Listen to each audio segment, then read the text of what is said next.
working for a wife. Abraham had enough vision to know that he didn't want his son to go back into the old country. When Abraham come out, there is never no indication that he goes back into the old country. What does that mean? Come out from among them and be ye separate, saith the Lord. We don't go back. We don't go back. Don't go back into the world. Don't live so close to the world that you're going back and forth. I preached on that a little bit Sunday morning. Okay? We've got to keep, once you come out from among them, once you come out from the world, okay, we don't go back. Abraham has got a covenant with God. Isaac, who had never been in the old country because he was a child of privilege, he was of the royal seed. He'd never been in the old country. Thank God for the generations that wasn't raised in the old country. And so Eleazar, he starts on this journey. He says, how am I going to do this?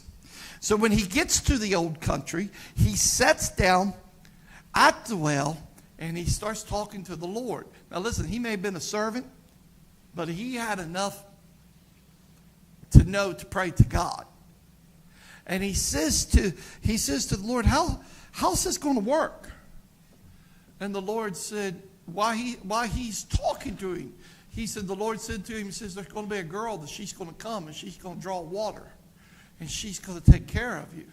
And while the Lord is telling him this, y'all can read all this. This is good reading. This girl comes. And she's drawing water from the well. And Eleazar gets up and he walks over to her and says, can I have a drink? And she says, certainly, sir. I'll give you a drink. And now that's one thing, giving an old man a drink of water. But what she does next is completely incredible. And it's a God moment. You were talking about God moments. You had a God moment when she showed up there at your window. This young lady says to Eleazar, says, let me water your camels. She didn't say water your dogs. Didn't say water your sheep. She said water your camels. Now, I didn't do enough research, but I know years ago I preached this. Camels, when they get their drinks, it's a lot of water. It takes a lot of water to fill them humps up. We're talking gallons. If I remember right, and maybe somebody can look it up and correct me, if I remember right, they can drink up to like 40 gallons.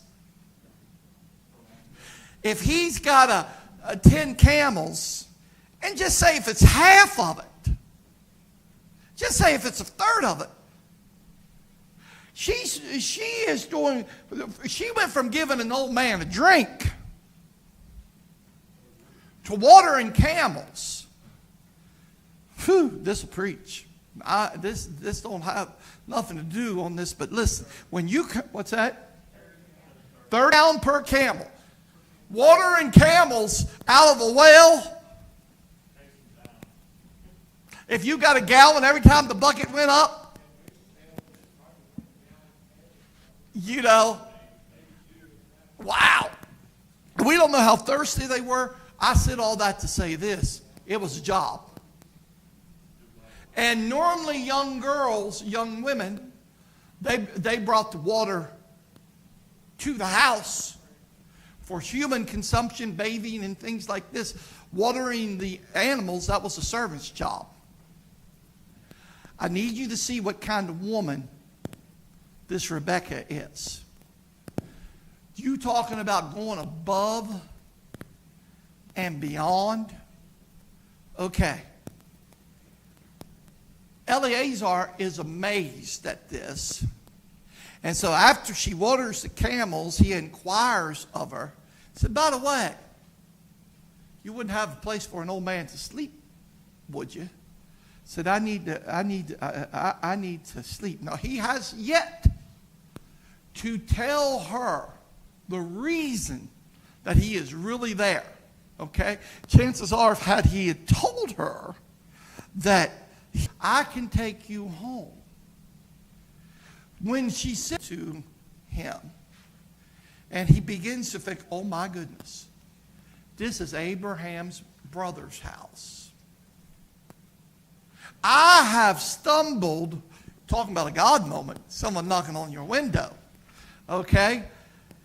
I have stumbled on Abraham's house, his brother's house. When he gets to the house, they sit down, and the first thing that these good people do is they bring the food out. You know, they probably wash his feet.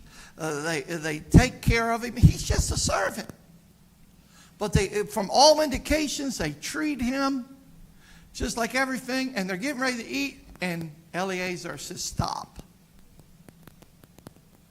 You can't eat yet. I got to tell you why I'm really, really here. Let's go to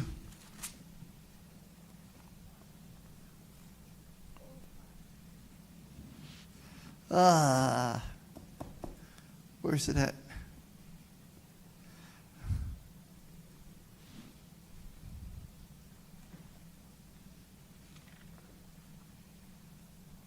Okay, verse 33. And there was set meat before him to eat, but he said, I will not eat until I have told my errand. And he said, speak on. And he said, I am Abraham's servant.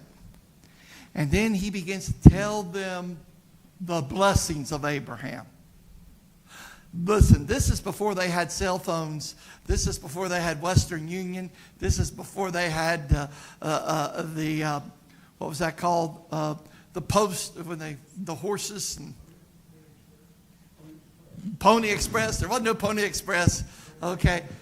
They were not aware, evidently, of how much. There was no communications immensely. I forgot to tell you something as far as immensely. I forgot to tell you something as far as the seeds. Okay. Some thought it was going to be Ishmael. Some thought it was going to be Lot. Because Abraham had raised Lot. And for years, he was with him. And then Lot makes the wrong decision. And we know that he's not the seed. We know they probably heard the stories of Sodom and Gomorrah being burned and being destroyed. And the wickedness of the land. But they had not imagined